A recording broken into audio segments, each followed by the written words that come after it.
হ্যাঁ হ্যাঁ, তা বাঘ মামা তো দেখতেছি হেব্বি খরচ করেছে তার জন্মদিনে। সব কি পোলাও কোরমা, আহা সুন্দর সুন্দর রান্না। তা পেটটা জানি কেমন কেমন করতেছে আমার রে। আরে হ্যাঁ হ্যাঁ, আমারও তো পেটটা কেমন কেমন করতেছে। তাই এখানে মনে হয় আর বেশিক্ষণ থাকা যাবে না রে। চল দৌড়ে পালাই গিয়ে, না হলে আর মান সম্মান থাকবে না। আরে আরে রে রে, চল চল চল, তাড়াতাড়ি চল। তাড়াতাড়ি না গেলে মনে হচ্ছে এই রাস্তার ভিতরেই সবকিছু হয়ে যাবে রে, মান সম্মান আর থাকবে না আমাদের।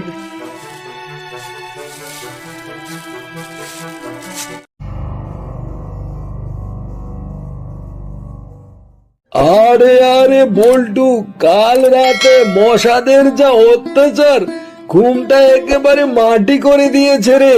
তুই একটু দোকানটা দেখে রাখ, তা আমি একটু ঘুমিয়ে আসি গিয়ে।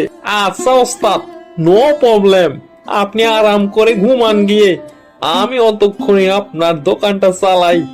আরে তুই আছিস বলেই তো একটু শান্তিতে ঘুমাতে পারি আমি। আচ্ছা ঠিক আছে, আমি তাহলে ঘুমাতে গেলাম, তুই আমার দোকানটা একটু দেখে রাখ। এই দেখ দেখ, বাঘ মামা দোকান ছেড়ে ঘুমাতে গেল। চল আইসক্রিম খেয়ে আসি। আরে মামা, আইসক্রিম কিভাবে খাবো? ওই দেখো না, বল্টু বাঘ মামার দোকানটা পাহারা দিচ্ছে।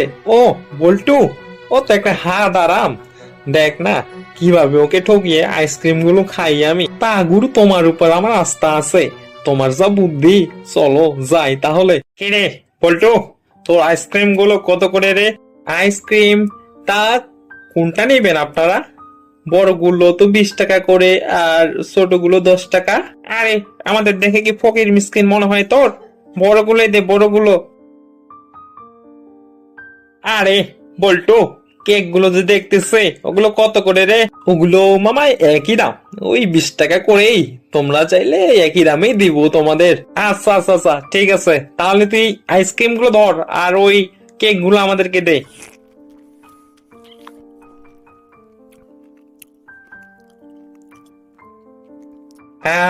খাওয়া তো শেষ হলো, তাহলে বল্টু শোনা, আমরা তাহলে এখন যাই, তুমি থাকো। ঠিক আছে? যাবে মানে? কেক তো খেলা, টাকা দিবা না? আগে টাকা দাও, তারপরে যাও এখান থেকে। টাকা কিসের দিব রে বোকা? তাহলে বল তো কেক আর আইসক্রিমের দাম কত করে? তা কেক আর আইসক্রিম তো দুইটাই তো মামা 20 টাকা করেই। ও আচ্ছা আচ্ছা আচ্ছা, কেক আর আইসক্রিমের দাম যদি সমান সমানই হয়, তুই আমাদেরকে দিলি হচ্ছে আইসক্রিম আর আমরা তোকে দিলাম হচ্ছে কেক, তাহলে তো দুইটাই সমান সমান হয়ে গেল না? হ্যাঁ তা তো ঠিকই, কিন্তু হিসাব কেন জানি গন্ডগোল লাগতেছে, কিছুই তো মিলতেছে না। তোমরা তো কেক খেলে কিন্তু পয়সা তো দিলে না, কিন্তু তারপরেও সমান হয়ে গেল কেমনে? হিসাব তো আমার কিছুতেই মিলতেছে না। তোমার হিসাব না মিললে আমরা কি করব? তুমি বসে বসে হিসাব মেলো গে। আমাদের বাপু অনেক কাজ আছে, আমরা এখন যাই। কি রে বল্টু, এত মন খারাপ করে বসে আছিস যে, কোনো সমস্যা হয়েছে নাকি? মামা, দুইটা চালাক শিয়াল আমাকে ঠকিয়ে ফ্রি ফ্রি কেক খেয়ে গেল, কিছুতেই হিসাব মিলাতে পারতেছি না আমি। ও, ওই দুষ্টু দুইটা শিয়াল শুনেছি অনেক চালাক।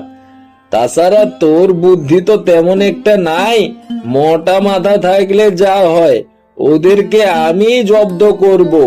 তুই কালকে গিয়ে ওদেরকে বলবি যে বাঘ মামার জন্মদিন, আর এই জন্মদিনে তোমাদের দাওয়াত রইলো, তাহলেই ওরা আসবে, আর তারপর আমি তার ব্যবস্থা করব।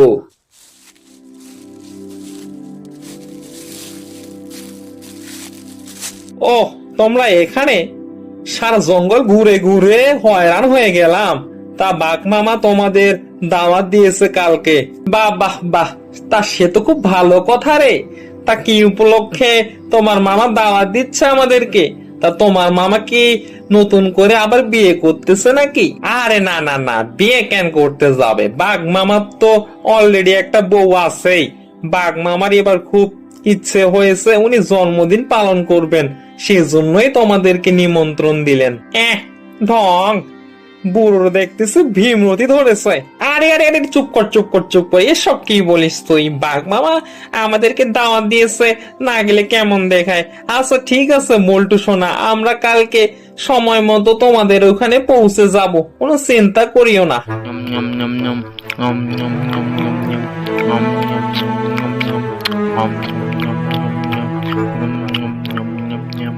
আহা কি স্বাদ রে বাবা, হাহা কি সুগন্ধ, খেতে যা হয়েছে না একেবারে হাড্ডি গুলো তো দেখতেছি পাওয়াই যায় না, সব একেবারে মাখন হয়ে রয়েছে। হ্যাঁ হ্যাঁ, তা বাঘ মামা তো দেখতেছি হেব্বি খরচ করেছে তার জন্মদিনে, সব কি পোলাও কোরমা, আহা সুন্দর সুন্দর রান্না। তা পেটটা জানি কেমন কেমন করতেছে আমার রে। আরে হ্যাঁ হ্যাঁ, আমারও তো পেটটা কেমন কেমন করতেছে। তাই এখানে মনে হয় আর বেশিক্ষণ থাকা যাবে না রে, চল দৌড়ে পালাই গিয়ে, না হলে আর মান সম্মান থাকবে না।